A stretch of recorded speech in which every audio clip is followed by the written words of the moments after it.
आज भोलेनाथ कहने लगे और धन और भोजन हमें न चाहिए, एक लाल सा लाया हूँ दर्शन करने तेरे लाला के, बड़ी दूर से आया हूँ मैं, बड़ी दूर से आया हूँ, बड़ी दूर से आया हूँ।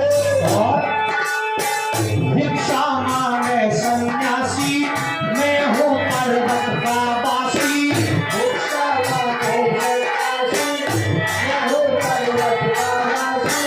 युगो पुरुष राम रे, पालने न सोने मेरो, सब जाए बला रे।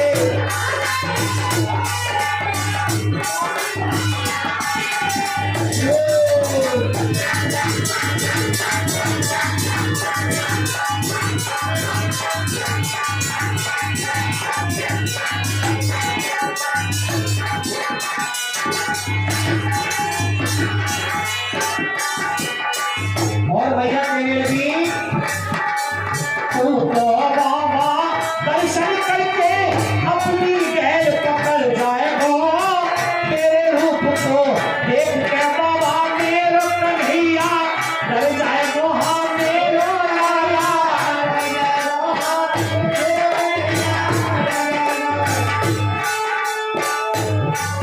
ओ बातन को ठंडा डाले, डर पे कोई रूप तुम्हारे।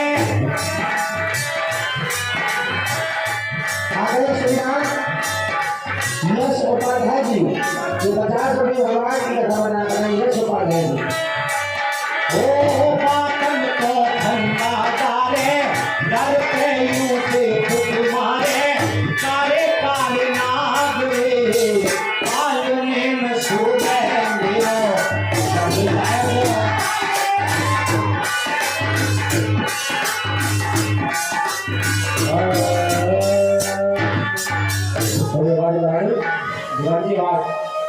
आज भोलेनाथ प्रार्थना कर रहे हैं ये यशोदा से, भैया अपने लाला के दर्शन कराए थे, बड़ी दूर से आया हूं।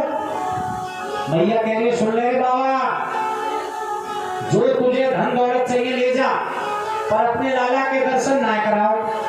तो क्यों ना कराए, कहते तो भेज तो देख, तेरे गले में काले काले नाग, इन नाग को देख कर डर जाएगा मेरा लाला। आज बाबा ने जैसे शंख बजाया, शंख की ध्वनि, शंख की आवाज भगवान के कानों में पहुंची, भगवान समझ गए कि मेरे आराध्य देव भोलेनाथ दर्शन करने के लिए आए हैं। अब आवाज सुनकर के आज भगवान रोने लगे। तो भोलेनाथ बोले भैया तू तो यूं करी मेरे लाला सो रहा है, ये तो जग रही रोने की आवाज आ रही है, अब ना मानू तो दर्शन जरूर करूंगा। आज भोलेनाथ मैया के बार बार रोकने पर अंदर घर में प्रवेश कर गए और जाकर के देखा, दर्शन किए हैं आज भगवान के, तो मेरे भगवान छोटे से आज भोलेनाथ को देख करके मुस्कुराने लगे, क्योंकि वो भगवान नारायण थे, भगवान विष्णु थे, सब कुछ जान रहे थे। भोलेनाथ मेरे दर्शन करने अगर श्रीमान यश उपाध्याय जी ये 20 रुपये भगवान के प्रदान कर रहे। आज भोलेनाथ ने दर्शन किए, मन प्रसन्न हो गया और दर्शन करके वापस चले गए। बोले भैया मैं कुछ नहीं चाहता, बस ये चाहता था कि तेरे लाला के दर्शन हो जाए। मन प्रसन्न हो गया, दर्शन करके चले गए। आज नंद बाबा ने सोचा क्यों ना अपने बेटे का नामकरण कराया जाए। तो देखिए जैसे कि हमारे सबके अपने अपने पंडित जी होते हैं, बंधे हुए पुरोहित बोलते हैं, ऐसे ही नंद बाबा के पुरोहित जो थे, जो पंडित जी थे, उनका नाम था गर्ग आचार्य जी। गर्ग आचार्य जी को बुलवाया और उनसे कहा कि महाराज हमारे 2 पुत्र हुए हैं, उनका नामकरण करवाओ। 2 पुत्र कौन कौन से थे? एक तो कन्हैया, अभी नाम रखा नहीं गया है लेकिन बता रहा हूं, एक तो जो कन्हैया जी थे और दूसरे कौन थे? बलराम जी जो रोहिणी के कुल से हुए थे, रोहिणी के गर्भ से हुए थे। बोले नामकरण इनका करो। अब कभी कभी माताएं क्या सोचती हैं कि आज पंडित जी की परीक्षा लें। पंडित जी कुछ जानते भी हैं, ऐसे ही है झोला छाप। और ऐसे ही मैया यशोदा और रोहिणी जी बातें कर रही थी कि बहना पंडित जी नामकरण कर रहे तो आगे हमारे लाला को अभी कुछ जाने भी है, ऐसे ही है, इनकी परीक्षा लो। बोले परीक्षा कैसे लेंगे कि एक काम कर, अपने लाला को तू मोड़ दे दे और मेरे लाला को तू ले ले, जब परीक्षा लेंगे। आज दोनों ने अपने अपने लाला बदल लिए और लाला को बदल करके गर्ग आचार्य जी से कहने लगे दोनों कि पंडित जी हमारे लालाओं की हस्तरेखा देख करके बताओ, इनके भविष्य के बारे में बताओ। पंडित जी की परीक्षा ले रही थी कि इनके बारे में बताओ कुछ।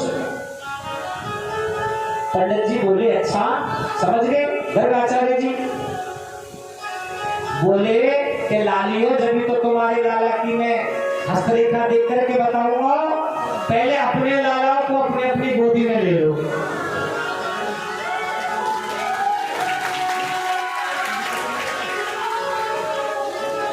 आज दोनों समझ गई। अरे पंडित तो बड़ा चोर है, बड़ी जोर तो पंडित जी है। पंडित जी तो पहचान गए। गर्ग आचार्य जी ने कहा कि तो इनके बारे में मैं जब तो बताऊंगा, पहले अपनी अपनी गोदी में अपने अपने बेटाओं को लो। दोनों समझ गए पंडित जी अच्छे हैं, थोड़ी नाम खड़ा करो। और पंडित जी गर्ग आचार्य जी नाम खड़ा करने लगे तो बोले बड़े पुत्र कौन से हैं? बोले ये हैं। तो बोले कि आगे चलकर के इनके अंदर अत्यधिक बल होगा और राम जैसी मर्यादा होगी, राम जैसे गुण होंगे, और जिसके अंदर अत्यधिक बल हो और श्री राम जैसे गुण हो तो उसका नाम क्या रखा जा सकता है? बल राम। बोले बलराम भगवान की जय। आज गर्ग आचार्य जी ने बड़े पुत्र का नाम बलराम रखा। बोले छोटे पुत्र का नाम? बोले कि छोटे पुत्र का नाम, इसका जो रंग है वो कृष्ण है, श्यामला रंग है, काला रंग है, इसलिए हम तुम्हारे छोटे पुत्र का नाम कृष्ण रखते हैं। बोले कृष्ण भगवान की जय। हम दोनों के नामकरण कर दिए। वसुदेव जी ने, नंद बाबा ने कहा कि बताइए तुम्हें दक्षिणा में क्या चाहिए? अब तो पंडित जी कह रहे ना कि 1100 लेंगे 500 लेंगे, तो पता है पंडित जी बड़े भाव हो रहे तुम्हारे हैं, 1100-500 मांग रहे हो। देखिए कुछ लोग तो यहाँ भी कहते होंगे, जब पंडित जी कहते हैं ना बार बार दक्षिणा के बारे में, तो कुछ लोग यहाँ भी कहते होंगे पंडित जी को बड़ा लंबा चौड़ा पेट है, बहुत बड़ा पेट है पंडित जी को, जो दक्षिणा दक्षिणा कहते हैं। आपको एक बात बता दूं, ये हमारी तुम्हारी सोच होती है। सबका निशाना पंडित जी पर ही होता है, लेकिन पंडित जी के सहारे, इस भागवत के सहारे आप जानते हो कितने लोगों की रोजी रोटी चल रही है, कितने लोगों के पेट पल रहे हैं। ये जो टेंट वाले हैं ये भी पंडित जी के द्वारा हैं और इस भागवत जी के द्वारा है। टेंट वालों को भी इसमें से देना है। जो साउंड वाले हैं इनको भी इसमें से देना है। इनका भी पेट भागवत जी के द्वारा और पंडित जी के द्वारा पल रहा है। जो ये चिमटा वाले हैं इनको भी यहीं से देना है। इनका भी पेट पंडित जी के द्वारा और भागवत जी के द्वारा पल रहा है। जो ढोलक वाले हैं इनको भी यहीं से देना है। और देखिए यहाँ तक तो जितने भी यहाँ बैठे हैं मौजूद, इनके बारे में बता दिया। और कितने लोगों की रोजी रोटी चल रही है।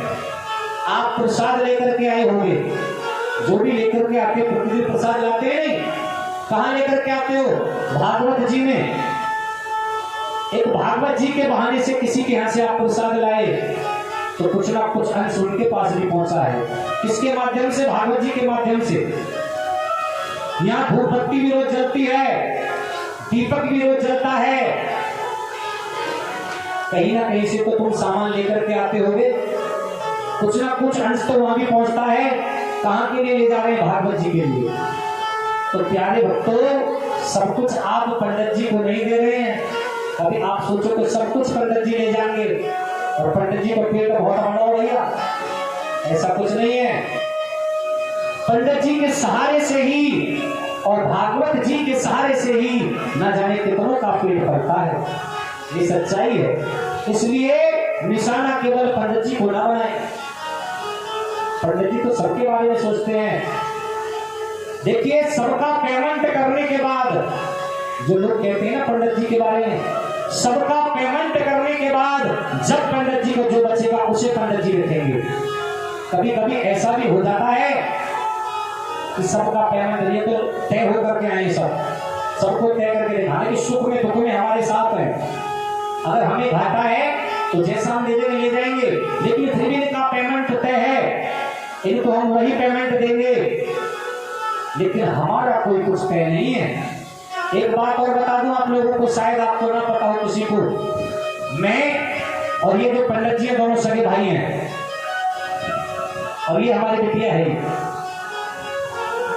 तो जो बाद में हमको बचेगा, और ये बड़े हैं हम छोटे बड़े हमको न समझ लेना, और ये हमारे गुरु जी भी है, बहुत अच्छे कथा वाचक है। ये यहाँ से अगली जो कथा होगी भदोला में यही कथा बोलेंगे। इन्होंने ही हमको कथा सिखाया है। तो जब जो हमें बचता है लास्ट में, कभी कभी ऐसा भी हो जाता है कुछ भी नहीं बचता।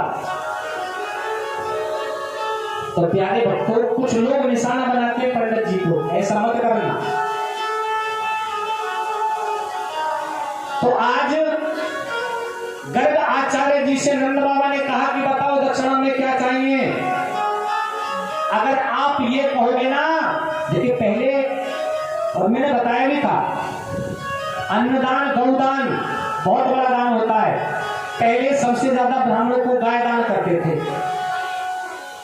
तो नंद बाबा ने कहा कि मेरी गौशाला में 9 लाख गाय बंधी हुई है, अगर आप कहोगे तो मैं 9 लाख की 9 लाख गाय तुम्हें दे दूंगा। 9 लाख गाय। गर्ग आचार्य जी ने कहा कि मुझे 9 लाख गाय नहीं चाहिए, जो आप अपनी खुशी से दो दोगे मैं लेकर के चला जाओ। आज नंद बाबा ने दक्षिणा दी।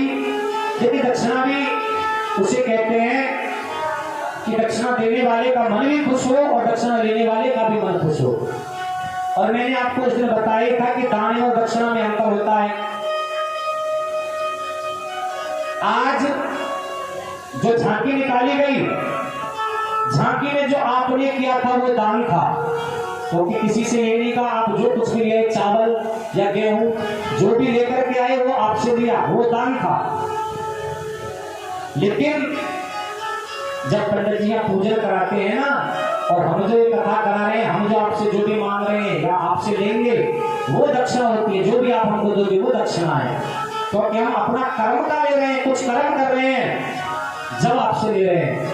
अब पता चले कि पंडित जी ने 2 घंटा हवन में लगाए, दुनिया भर के मंत्र श्लोक बोले, बाद में तुम कहने लगे लो जी महाराज 101 रुपया, तो पंडित जी का दिल तो दुखेगा।